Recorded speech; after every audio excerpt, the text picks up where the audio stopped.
નમસ્કાર સાથીઓ, જય હિન્દ. હું ભરતસિંહ ઝાલા. લોકસભાની ચૂંટણી આવી રહી છે ત્યારે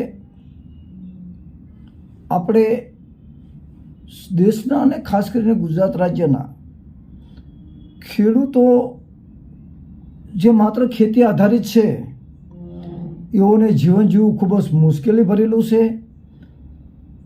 1 લાખ કરોડથી વધારે ખેડૂતોના માથે બોજો છે.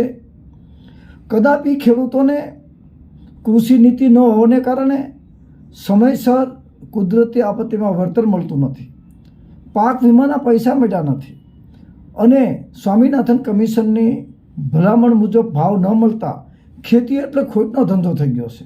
દોસ્તો, આજે 1 હેક્ટર દીઠ ઓછામાં ઓછો 75,000નો ખર્ચો થાય છે અને એની સામે કદાપી 50,000ની પણ આવક આવતી નથી.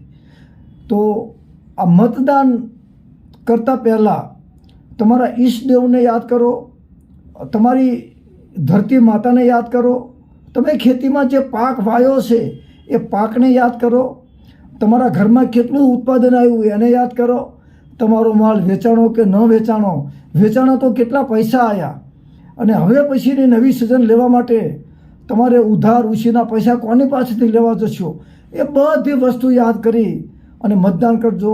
મતદાન ચોક્કસ કરજો, પરંતુ તમે તમારી પીડાને અવશ્ય યાદ કરજો. જય હિન્દ, જય ભારત.